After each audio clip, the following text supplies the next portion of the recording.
Good afternoon, everyone, and welcome to our webinar with Stephen Johnson.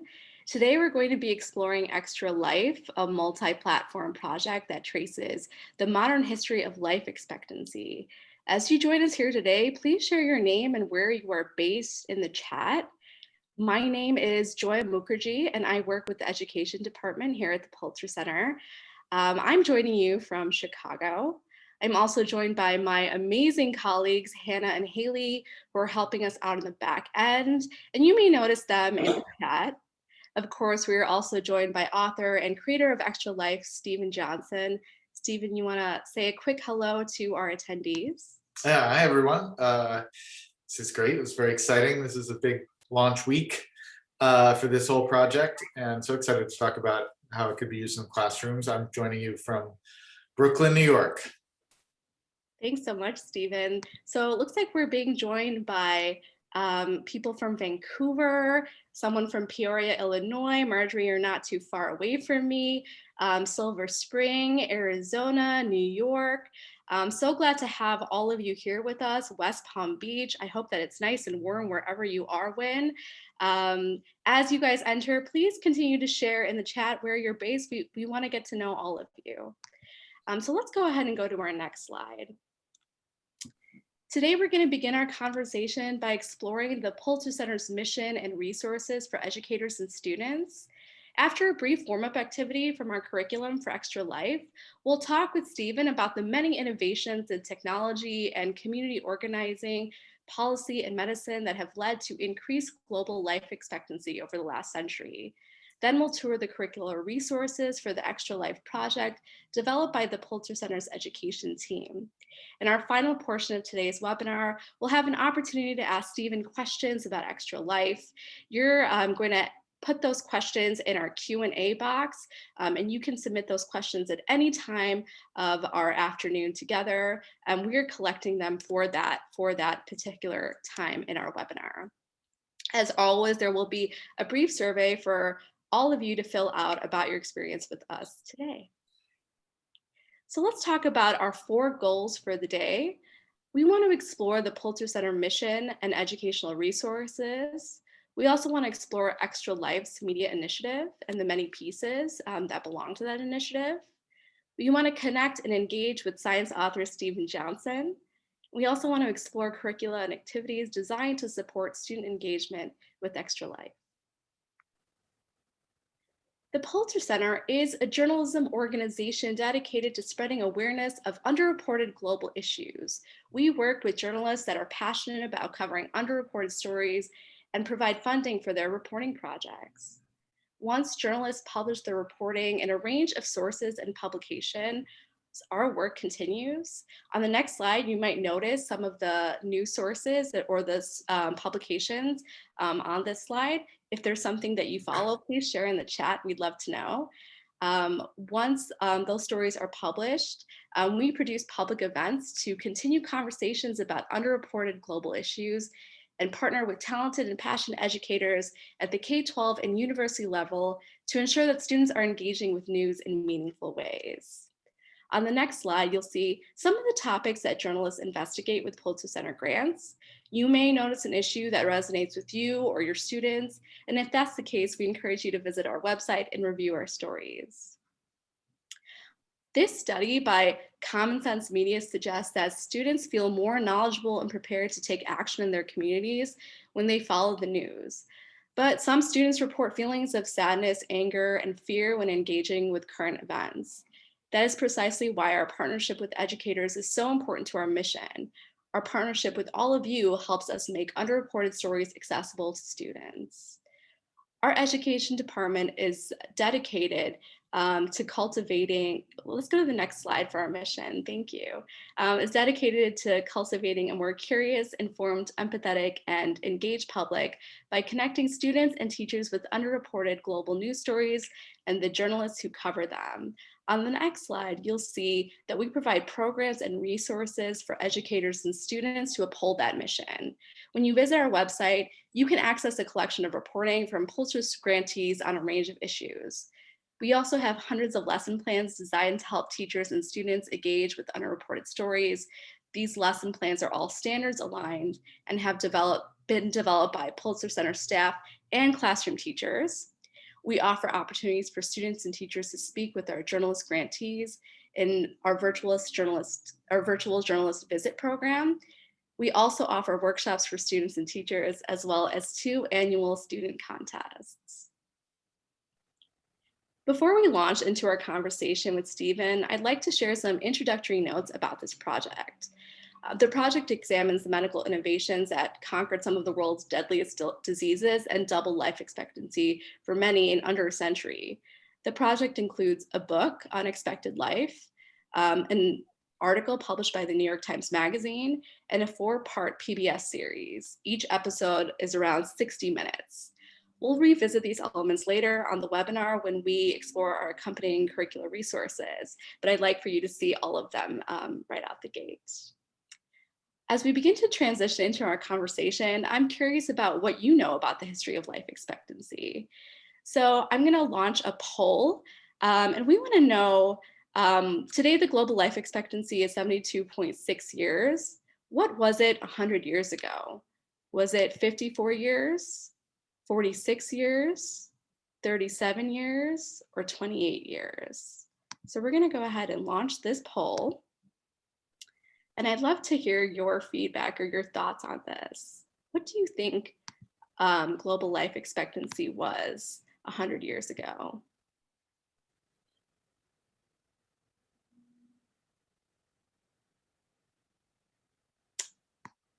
And after you submit your response to this, I'd love for you to share your thoughts and your reflections on this question.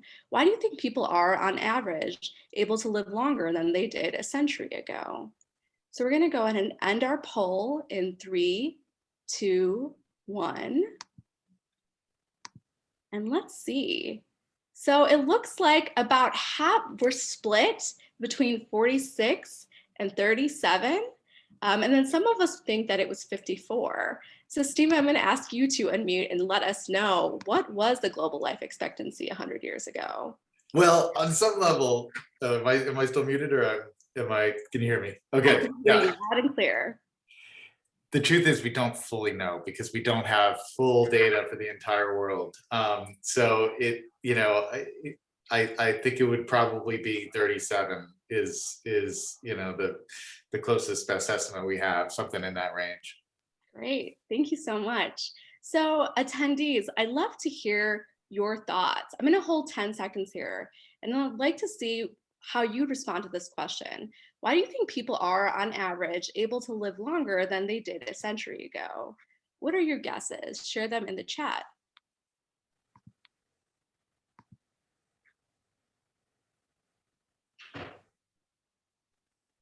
So Talia is saying penicillin.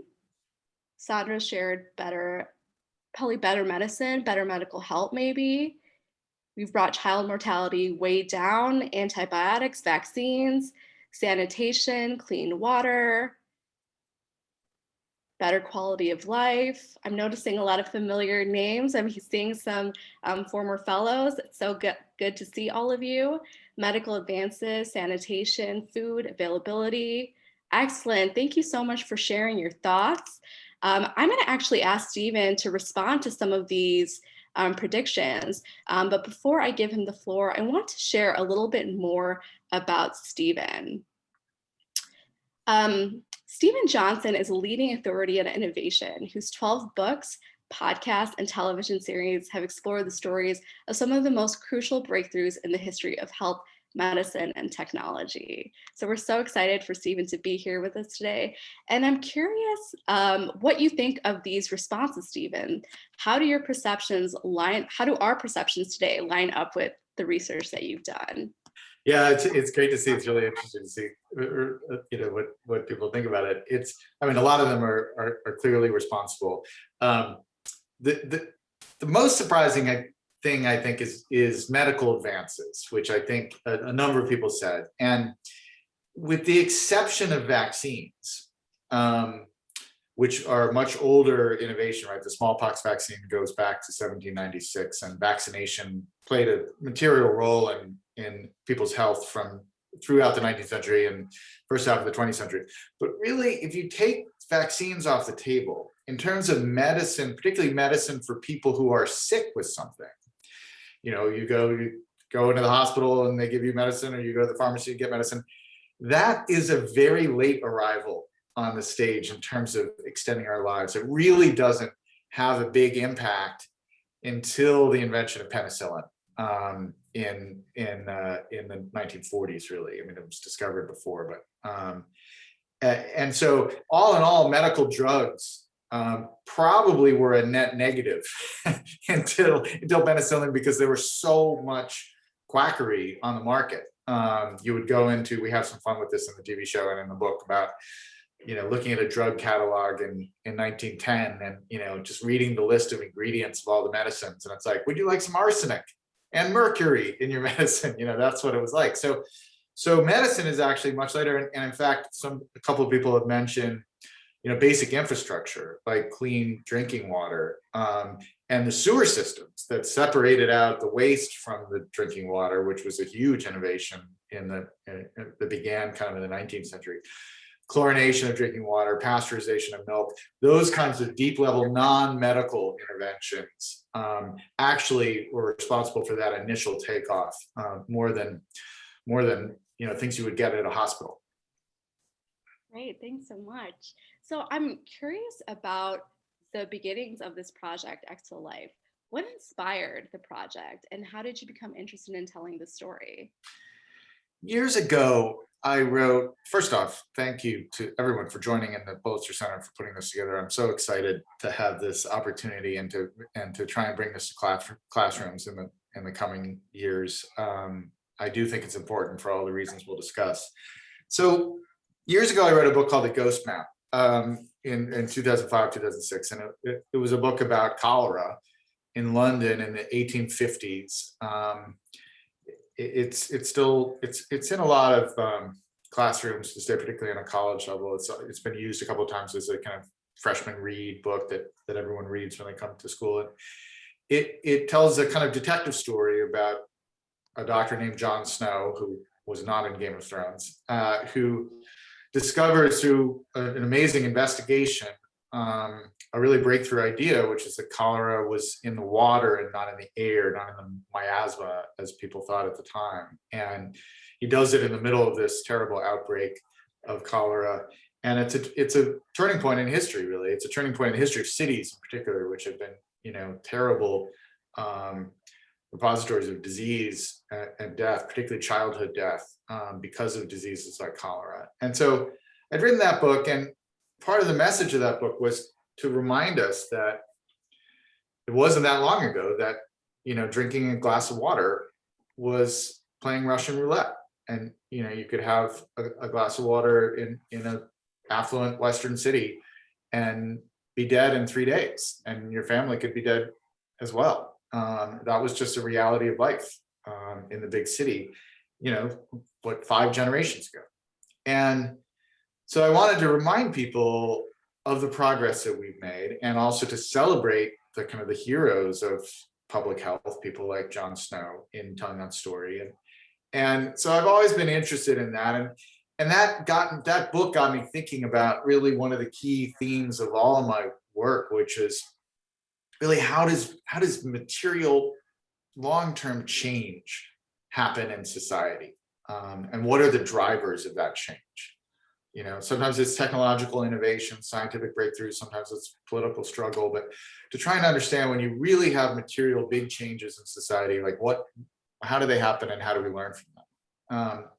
And so that has shown up in all my books. But I began to think about 4 years ago about the idea of writing a book that was, in a sense, a history book about where the protagonist was not a political leader or a social movement or a great military campaign, but a number, that number of expected life, the average lifespan of a person at birth at a given point in time. And it seemed to me that would be an interesting project, because the overarching story of basically doubling our lifespan is, as I mentioned earlier, it's a little bit blurry where it was, but overall, we almost certainly doubled the global lifespan um, over the last century.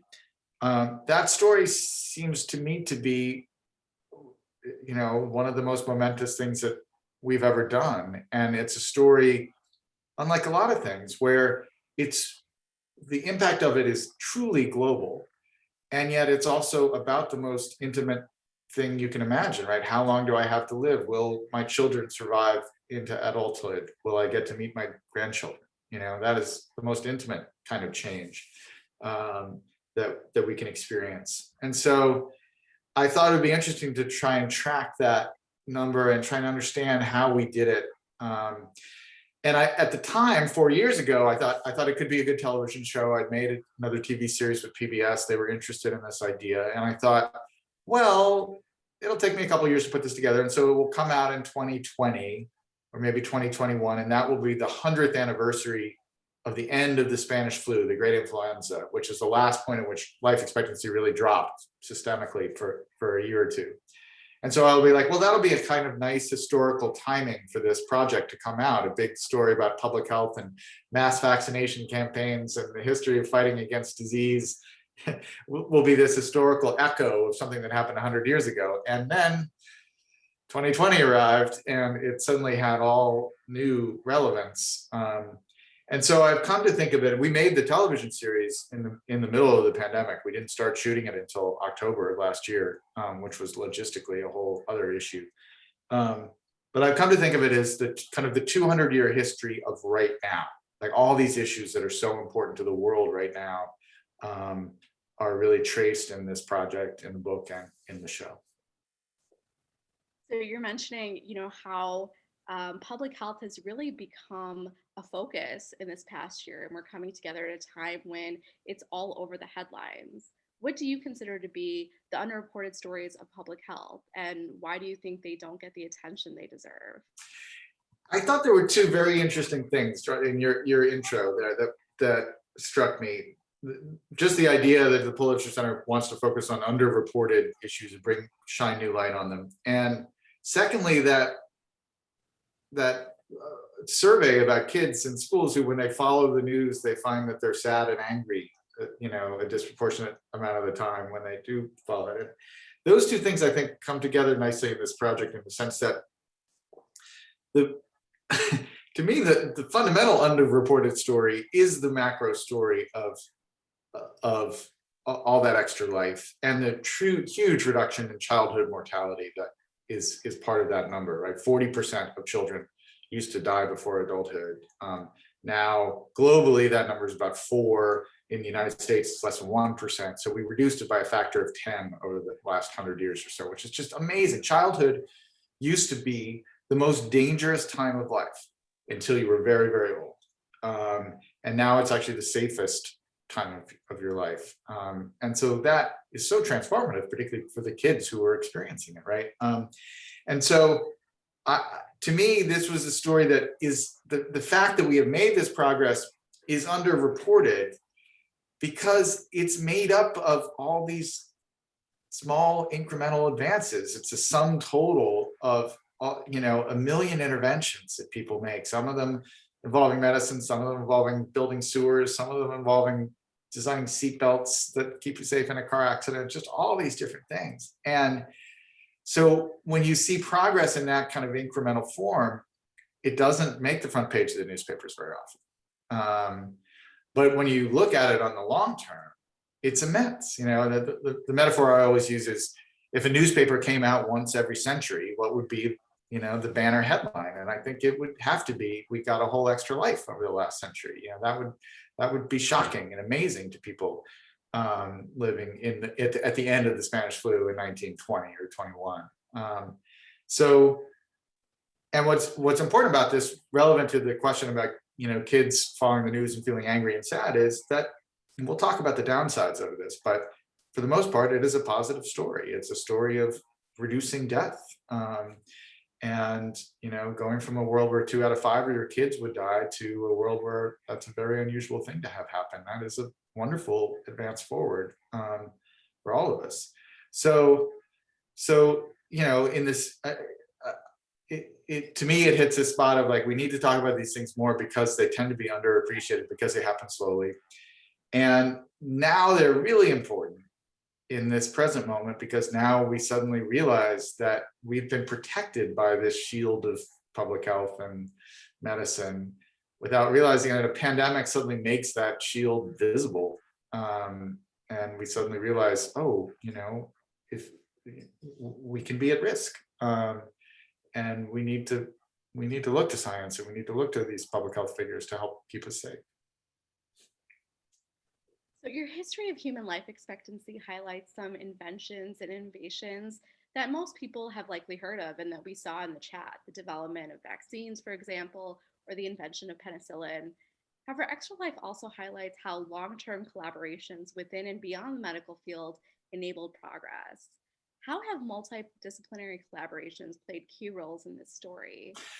So I'll give you two examples that are slightly different, illustrate this from two different sides. The first is pasteurization, which we have a chapter that's largely focused on that. I mean, one of the things, again, that we forget is that milk was a very deadly force in the world, particularly in big cities in the 19th century. You didn't have refrigeration. It was hard to get the milk from the countryside into the city, so they had the cows in the West Village of Manhattan living off of slop from distilleries. I mean, it was just very unhealthy. And so there was a surge of, for a period in the middle of the 19th century, 60% of all deaths were children.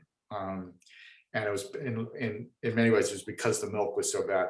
So when we think about making milk safe, most people have heard of the phrase of the word pasteurization, because it's just sitting there on every carton of milk you've ever bought, pasteurized milk. And we know, most people, that there's this French chemist, Louis Pasteur, one of the founders of the germ theory of disease, who came up with a technique that is named after him, pasteurization.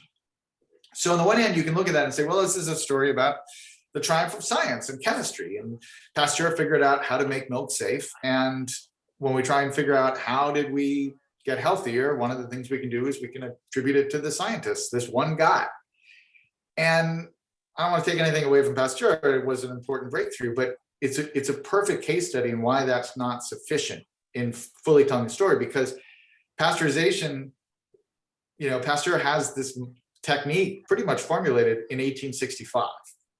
And we don't get, in the United States, pasteurized milk on the shelves of our grocery stores until 1915. It takes 50 years for the idea to basically get implemented in a way that makes a difference in people's lives.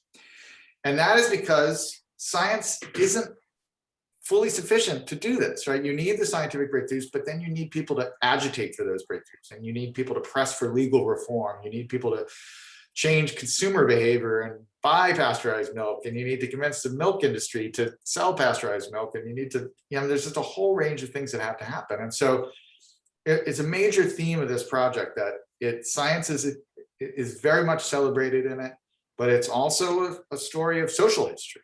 And there's some we could spend all day on the pasteurization story, so there's a lot more to say about who those people were fighting for it. But I want to just give one other example, which is penicillin. Now, a bunch of people mentioned penicillin in the answers to the questions, and it is an amazing breakthrough, the first real medicine that makes a difference in extending life and introducing this class of antibiotics.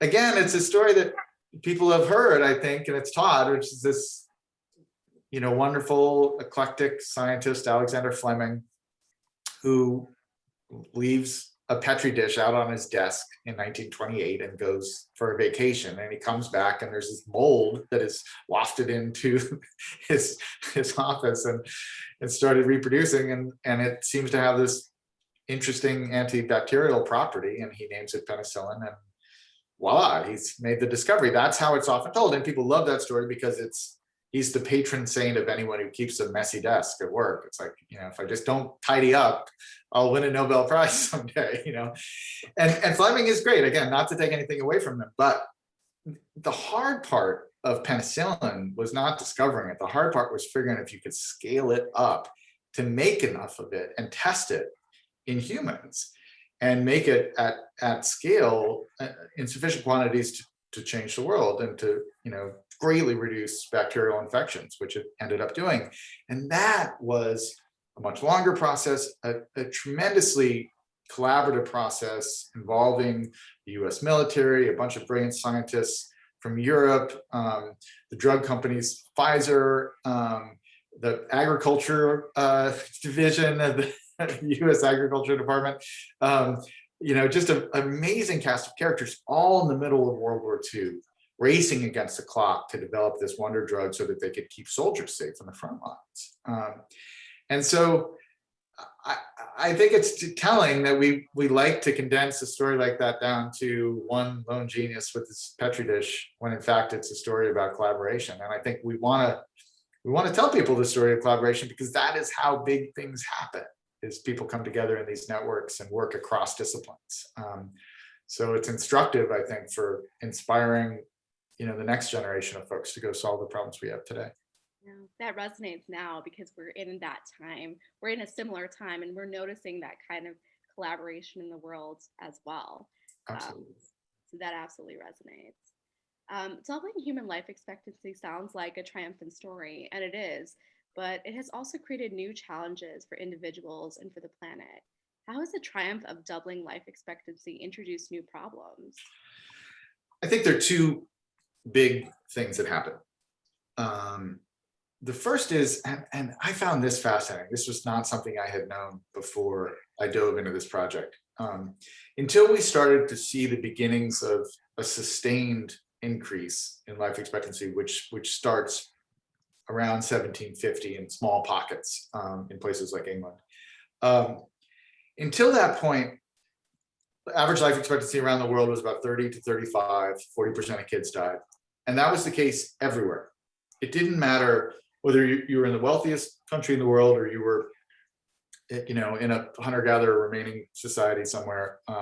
It didn't matter whether you were the King of England or a pauper somewhere. Your life expectancy would be about 35.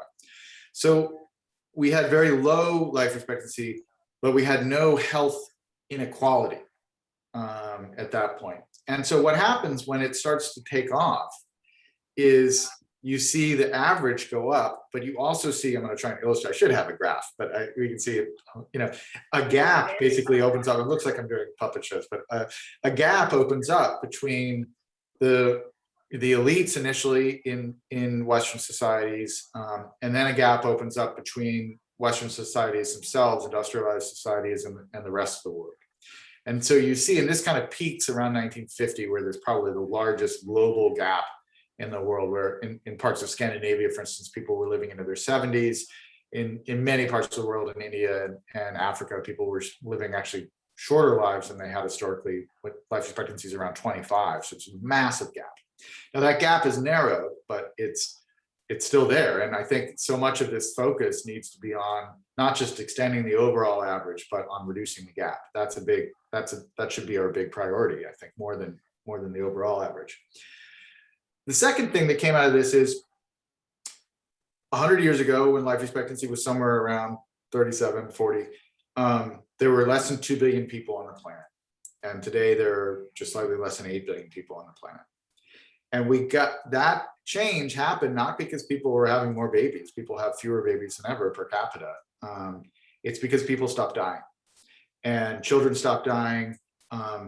Their grandparents lived long enough to become great grandparents, and the generations kind of stacked up. And that process over 100 years can take you from 2 billion to 8 billion people without people having to have more kids. And that obviously puts huge pressure on the planet, and it is a major driver of climate change, right? Climate change, if we kept populations at 2 billion, and it industrialized at the same rate, we would really didn't have the problem we have today, because there just wouldn't be enough people outputting carbon to make a difference in the environment. So in the atmosphere. So in a paradoxical way, climate change is a product of industrialization plus triumphs in public health. And we think of triumphs in public health as a uniformly great thing, but it does have this unfortunate side effect of overpopulation. So the way I put it is, no change this momentous is ever uniformly positive in its in its implications and its secondary effects and things like that. And so I don't intend this to be, and I don't think it should be taught as simply a kind of utopian, victory lap, or like, wow, we did it. We doubled the human lifespan. It has consequences, and we have to walk through those as well. Thank you. So I want to ask you a final question before we transition into reviewing the curricular resources. I'd love to know from you, what is exciting to you about the possibility of educators using these materials in your classrooms? I know you sort of mentioned it earlier, but I'd love to hear you talk a little bit more about what the key points you'd like students to get out of this project might be. So many things, so many themes that are important, I think. First off, just it's good to remind people that progress is possible, and that we're walking around with as the beneficiaries of it. And well, I think we live in a culture where when we talk about innovation and new ideas, it's so focused on technological gadgets and smartphones and Netflix and whatever, all the things that kind of come out of the tech sector. And to remind people that sometimes the most important innovations are things like a clean glass of drinking water, that we now take for granted. And so orienting people towards appreciating those kinds of achievements. And then I think there's also something that's always been really important to me as a writer, which is this kind of cross-disciplinary thinking, that is so important in life, and then being a creative person and understanding the world. All of our biggest problems are problems that can't be understood from within a single disciplinary domain. I mean, climate change is the most beautiful example of it, right? To understand what's happening, you have to understand atmospheric science, you have to understand the history of technology, and you have to understand the chemistry of carbon, and you have to understand there's so much that has to happen for us to make sense of it. And so what I love about this story is that it is a story about political movements. It's a story about social justice and health inequalities.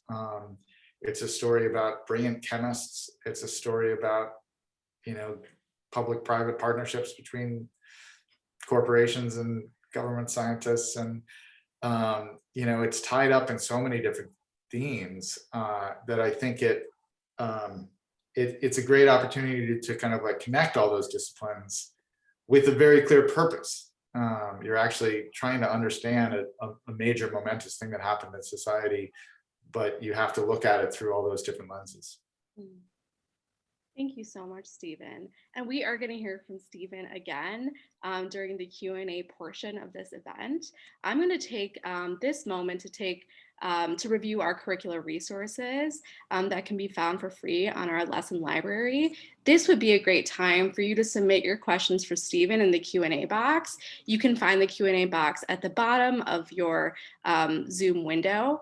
And we'll take the last 10 minutes today to respond to those questions.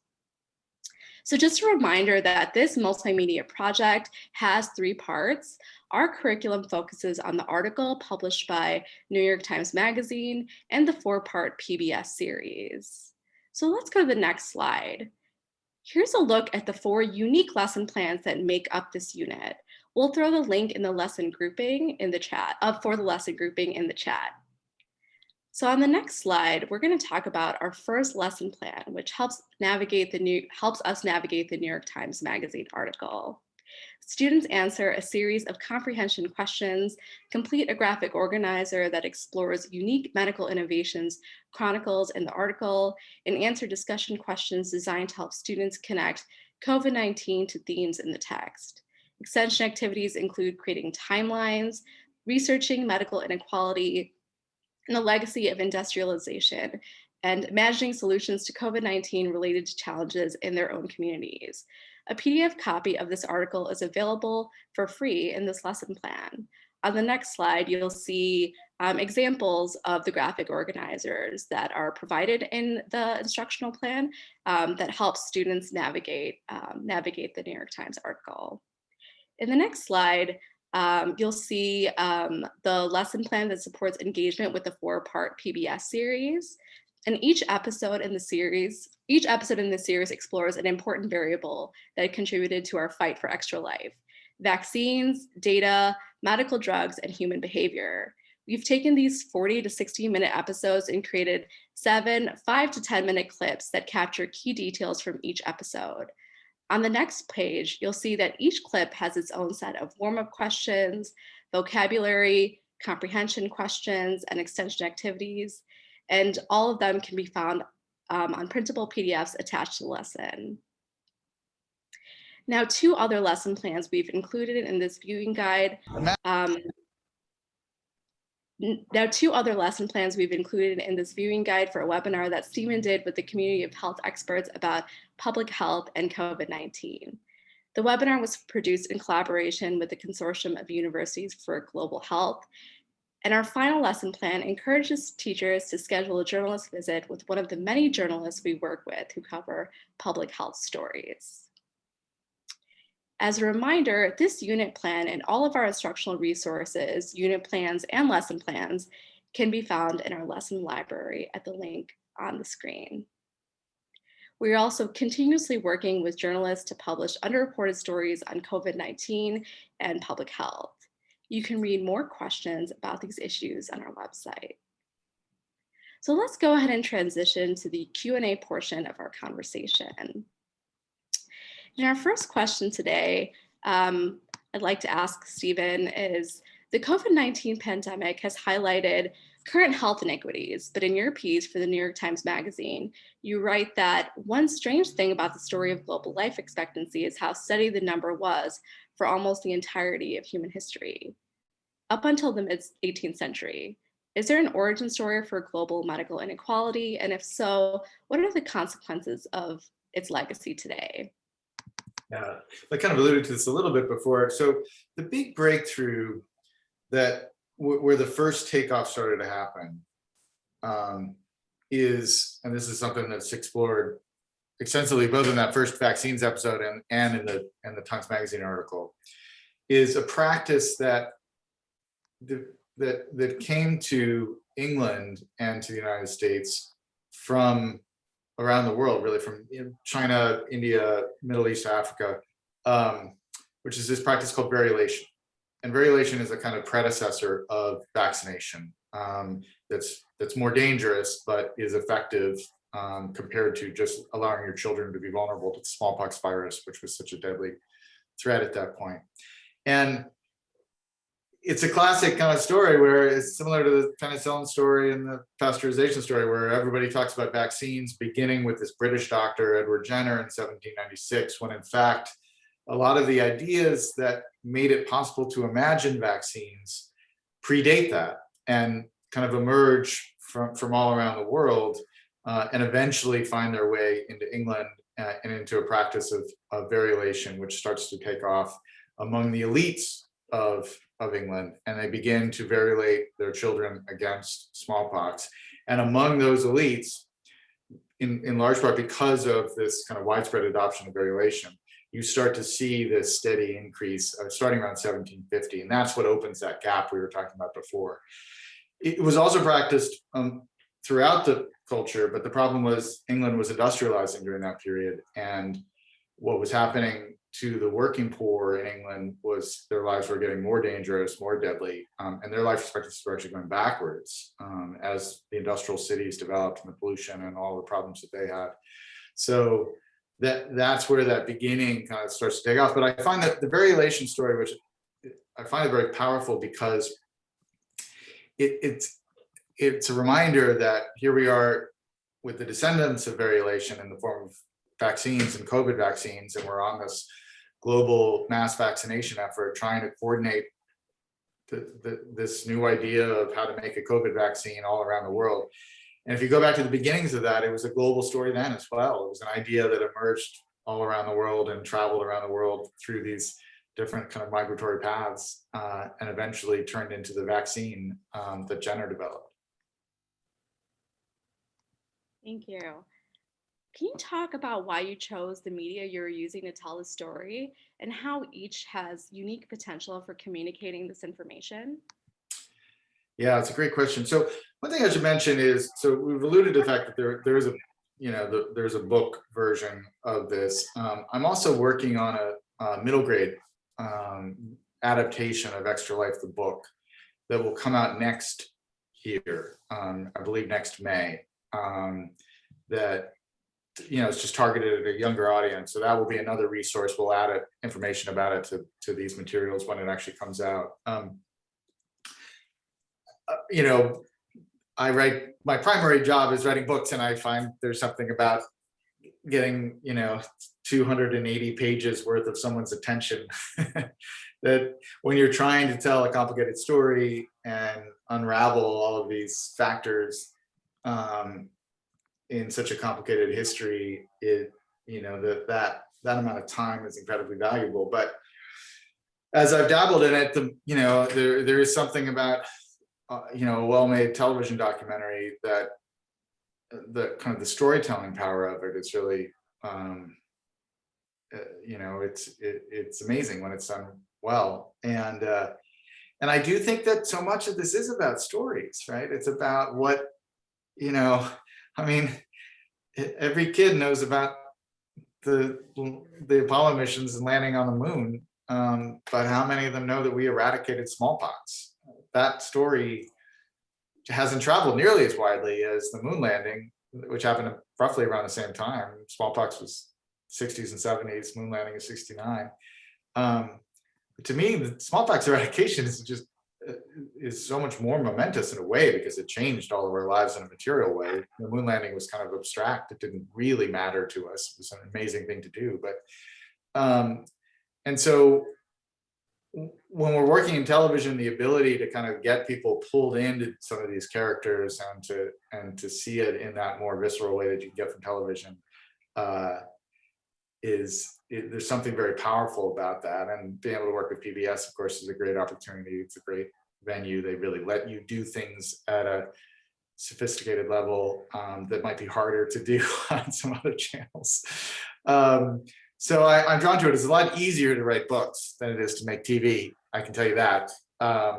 So I would, if it were just about, sitting in this nice room and working away and researching and writing, I would be much happier if I just were writing books. But TV is intellectually, it's very interesting, and it is a great platform once you finally get it done.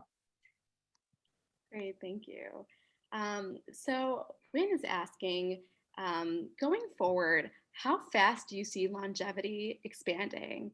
Singularity University suggests quite rapidly, and people like Aubrey de Grey are probably ahead of where they thought they might be in 2021. Yeah, it's a fascinating question. So we have gotten most of the advances that we can make in the overall average. Most of the benefit we can get from reducing childhood mortality, particularly in a place like the United States, we've basically gotten all we can get from reducing that, right? It's, if less than 1% of the children are dying, we should keep reducing that number, and that number is not, certainly there's a lot of inequality in the remaining childhood mortality, and certainly there's more of it in the world, but we're not going to get a dramatic increase in the overall average by keeping kids alive, because we've gotten incredibly good at that. So the changes are going to come at the other end, at the end of life. And we've made a lot of progress in that. So a 20-year-old born in 1920 would expect to live to about 60. And today, a 20-year-old can expect to live, based on current patterns, to 85 or 90. So that the kind of extension of adult life, we've made a lot of progress with that as well. What is a great unanswered question right now is, what is the outer boundary of human lifespan? So right now, it seems to be about 110. I mean, people have lived to 120, 125, but they're vanishingly small. The number of people who live past 110 is an extremely small number. But there are a lot of people living to 100 right now. So and in fact, centenarians are predicted to be the largest age demographic group, the fastest growing age demographic in the coming years. My grandmother lived, she died 2 years ago, she lived to 104. right? So that is there are going to be a lot of people living to 100, 104. So we will, unless something disastrous happens, we should be able to continue that kind of linear extension of life. There is a whole body of research, and you're referring to a few of those people in the question, that believes that there's something more radical that we can do, which is that we could stop on a cellular level the process of aging, that there's kind of instructions built into our DNA that basically tell our cells to stop repairing themselves. And there's an idea out there that we can switch that off. And human beings go through a period from about when they're 20 to about when they're 30 where they do not decay at all. I say this as a 52-year-old who is steadily decaying. From when you're about 20 to when you're about 30, you really don't age. And then around 30, you start to see signs of aging, and you just stop repairing yourself. And so the question is, could you keep that state intact? So somewhere there is an instruction that says, okay, now we start the aging process. Let's go. And could we switch that off? Lots of different thoughts about that. So I don't know what that means. Could we push past? Could you live a healthy life into your 150s, 50 years from now? It's not crazy to think that you could, I guess is the answer. But that would have immense consequences. I mean, we talked about population growth, right? I mean, we think that the global population is going to probably stop increasing somewhere around 2060, 2070, as countries go through this process called the demographic transition, which we can get into. But if people start living to 150, that changes everything. We'll have 16 billion people on the planet, in addition to all the ethical, religious questions about death and everything else. So it's a very thorny issue whether we even want to mess with that. So that's, we could do a whole other session just on that question alone. Thanks for the question, Wynn. So an attendee, Pamela, is asking, does your work address changes in maternal mortality over time? That's a terrific question. It really doesn't. The only place that it comes up actually is actually not in the book or the Times Magazine excerpt, but in the show, in the last episode about behavior, which is the extraordinary story of Ignaz Semmelweis, who was the Hungarian doctor working in a Vienna maternity hospital, who basically developed the idea that there must be some kind of invisible germ-like mechanism on people's hands that was causing people to get sick. And there was this investigation that he was set out to do about these two maternity wards, and one of them was being maintained by doctors and surgeons, and the other was just midwives. And the midwife-directed maternity ward was they had much better health outcomes. So many of the mothers in the doctor-driven one were dying of infection during childbirth, or shortly after childbirth. And he eventually realized, and this is just crazy, that the doctors were, in between delivering babies, they were going down to do experiments on cadavers, and they were dissecting cadavers, in the morning, and then they would go and deliver babies in the afternoon, and they wouldn't wash their hands between one and the other. And so Semmelweis said, hey, I think people should wash their hands, because it may be that there's some kind of germ that is being transmitted from the dead people to the mothers. And he got great results actually when he tested it out. And it was this radical new idea of behavior change, washing your hands. And he was roundly ridiculed, and he died in an insane asylum, and his ideas took 20 years to become adopted. But the improvement there of just basic sanitation and hygiene inside a delivery room had long-term, once people finally came around to the idea, had a big impact on reductions in maternal mortality. But that's I believe the only point at which I talk about it. I'm sure there's a lot more to be said about it. Great, thank you, Stephen. So this next question comes from Chalia, and I've noticed a couple of questions about this in the chat, and I'm actually going to help you answer this, Stephen, but I'm going to let you have a pass at it first. So Talia mentions that she teaches different grade levels, and a long article may be too dense or difficult for some of her students. What resources could students with different learning needs use to engage with this project? Well, I think one great so down the line we'll have a book for sixth graders, seventh graders that I think will be a little bit better than the Times article. But in the meantime, I think that the video clips are really good resources. One of the things that I found, we didn't intend this to be the case, but the show that I did before on PBS, How We Got to Now, we didn't set out to do this, but it turned out to be a wonderful family show where I had so many parents who would stop me on the street and say, "Oh my gosh, my 7-year-old is, your biggest fan." And we did not at all think about 7-year-olds in our audience. So I think that the show has some intense things in it. I don't know what's excerpted here, but there are images of smallpox victims and things like that that are very intense. But I think it's we worked really hard this time around, now that we knew this was a possibility, to make a show that an educated 45-year-old would be surprised by many things that where they'd actually learn a lot when they watched it. And a 10-year-old would also be able to follow along and understand the themes and the power of the storytelling. So I think that would be at least one good asset. Great. Actually, Stephen, you did a great job answering that. And I'm just going to add that one of our lesson plans takes the 45 to 60-minute episodes and condenses them into 5 to 10-minute clips.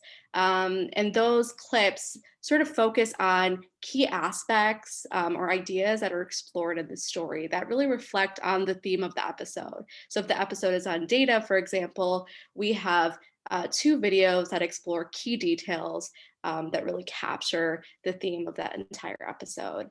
So those are available to you, and they're very accessible for students. And each video has its own viewing guide. So comprehension questions, warm-up questions that can help identify terms that might be confusing for students, and extension activities as well. The articles also, we've created a resource that also breaks down the article into sections with comprehension questions. So those are meant to support student engagement with the larger article. Can I ask you this question? So for instance, in the data one, so we've got, I'm just trying to remember which the clips are. Did we tell the lead story? Did we tell that? Do you remember what the? Let me look right now. I believe, give me one second. In the data, we talk about William Farr, cholera. Yeah. And also we talk about environmental racism. Oh yeah, and Du Bois, yeah. So, but that Farr is a good example. So one of the things that's really good about, I think, these little snippets and in general about the kind of storytelling that I think will appeal across ages is a lot of the actual narrative parts of, the book, the magazine excerpt, the show. A lot of these stories are at their heart kind of mysteries. There's something mysterious is in, people are dying of cholera in London and they can't figure out why. And someone goes out to investigate and has to solve this mystery of who's killing people. So it has this great structure that you lock into, except the killer is not, Jack the Ripper. The killer is a deadly bacterium in the water. And the detective is a statistician. but there's something deep, archetypally powerful about mystery stories, I think. And I think that that's one of the reasons why those little clips will play really nicely with younger students. Great, thank you. So an attendee has asked, named Ryan asks, is Extra Life as readable and informative as Ghost Map? Twice as readable and twice as I think it's slightly different. Ghost Map had a single narrative that pulled you along. There was a ticking clock throughout all of Ghost Map, in the sense that it was day 1 of the outbreak, day 2 of the outbreak, and that's one of the reasons I was drawn to the story, is that it had this the bones of a thriller, wrapped around a lesson about science and medicine, public health, and the triumphs of cities and things like that. And so Extra Life is not a page turner in quite the same way, but I do try to have in each chapter kind of multiple narratives that you get pulled into, which have that structure again of, someone sets out to figure out a complicated problem, and through or a group, a collaborative network of people set out to solve a problem. And the penicillin story, the story about Mary Montagu bringing variolation. There's amazing stories about automobile safety and the pioneers who figured out how to make cars safe. So there's a lot of shorter stories that I think are entertaining, but structurally it's a slightly different book because it's trying to tell a macro story about a global number like life expectancy. But thank you for saying that about Ghost Map. That's very kind of you. I'm wondering if I can ask a follow-up question about that. How do you approach writing about a scientific and sometimes technical topic in a way that engages readers? Well, I think in some ways it's one of these weird things where I have a slight advantage of the strange kind of amateur advantage of not being trained as a scientist. My academic background was really in history and culture, and my graduate work was in kind of British literature and culture in the 19th century. So I know these periods very well, but I'm not trained as a scientist. And so I bring a little bit of kind of a useful lack of knowledge going into these things where I'm lucky enough in my job, I get to talk to all these amazing people who really are experts. And there's a side of me that kind of looks at them and says, okay, well, what's the really interesting thing here? Like, you often talk to people who are at the very cutting edge of their fields, and they'll say something in passing that they've known for 5 years. And they kind of don't even think about it as the interesting thing because they're working on something new. And you're like, but wait, you just buried the lead. That's fascinating. Nobody knows that. And so I'm always trying to think about how, of all this, incredible work, like what are the little nuggets that will be intelligible to people, will be relatable to people, in part because that's what I'm doing in my own mind, trying to figure out how to make sense of it. I spend a lot of time as a writer thinking just about what is happening in my reader's head. Am I going too slow? Am I going too fast? Am I repeating myself? Am I keeping them engaged with some kind of story or some type of hint of a narrative? And that's just a writing craft thing that I spend a lot of time thinking about. Thank you, Stephen. We are at the end of our Q&A portion. I want to invite you to share any closing words with our attendees. Well, I'm just honored you all came out. This project is 2 days old in terms of its public. It's a newborn babe. The book and the show just came out on Tuesday. And so it's been so long that I've been working on it. So to get to talk to you all about it, I really hope this is just the beginning of a conversation. I'm dying to hear those of you who do get a chance to use some of this material, how it goes. Selfishly, I'm still working on the kids' book, and so your feedback actually can help shape that as well. What stories really resonate? I hope this is just the first chapter of a much longer novel. Thank you so much, Stephen. I want to take this moment to thank you for the incredible work that you've done and your participation in today. Please join me in thanking Stephen in the chat. And as we close for today, I want to thank all of you, not only for attending, but sticking with us to the end, and for the incredible work that you do all year with your student communities. It has been a challenging year, and it has been that way for all of us, but especially for our young people. And you all provide tremendous support to them. And we want to take this last moment to honor all of the work that you do and the strength that you've had this year. We are always here to support you, and we are always eager to collaborate with you. You can reach out to us at education@pulitcercenter.org. We've also provided links to the curriculum in the chat, and you'll receive a follow-up email that has links to the curriculum, as well as a recording of this webinar and our PowerPoint. Thank you again from the Pulitzer Center. We had a lovely afternoon with all of you, and we hope to hear from you about how you use these materials in your classrooms. Bye.